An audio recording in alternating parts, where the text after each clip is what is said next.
as you say, the hope for yesterday was that they would immediately restart the search and rescue programme in the Mediterranean, knowing that children's lives were on the line.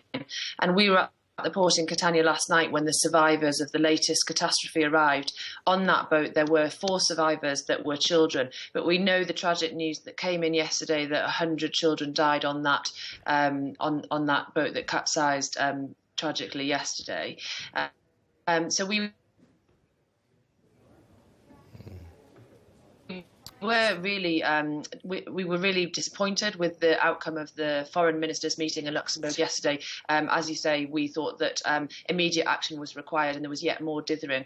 On the other side, we were pleased that there was the EU leaders' emergency summit, which Save the Children was the first organisation to call for that emergency summit, which is now happening on Thursday, where David Cameron will be attending. So what we're hoping for is immediate action to restart the rescue on Thursday. We can't have another 3 days of dithering because, as we've seen in the last few days, that costs hundreds of lives. I'm just wondering what a cure for dithering would be. I mean, look, we've all got to understand and appreciate the political sensitivities and machinations that must go on. But one would have thought, being where you are on the ground, watching those survivors come ashore, indeed watching dead bodies being lifted from a boat ashore, may actually speed up a bit of dithering if a foreign minister had to see that. Exactly. It's actually quite straightforward. And whatever you think about migration, whatever you think about the politics, I think everybody needs to agree that children shouldn't be allowed to drown. And we did have a search and rescue operation a year ago, Mare Nostrum, that was run by the Italians but funded by the UK, that was operating at a budget of 3 times what the current search and rescue operation is. It had more boats, it had more funds from the EU. Everybody was treating it as an EU problem, and less people were dying at sea. So it would be quite simple to just simply go back to the capacity that Mare Nostrum had, as opposed to what we currently have, which is more of a focus on border control and less focus on saving lives.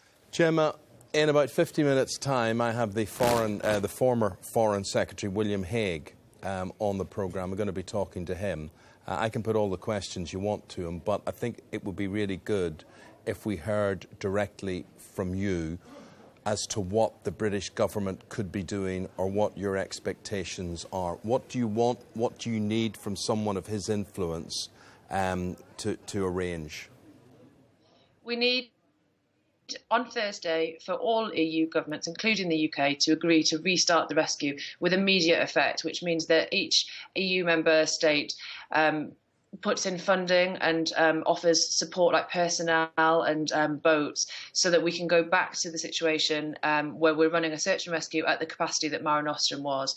And that's what we need William Hague to agree to, that's what we need David Cameron to agree to, and also all of the other EU member states that are being affected by this problem. There's nobody in Europe that isn't going to be affected by this long-term problem, and we need to think about this in human terms rather than in political terms, because these are families, these are women and children that are drowning, and it's becoming the new norm. Which any politician in their kind of retirement years, in their heyday, if they don't make the right decision now, I think they'll look back on this with grave regret.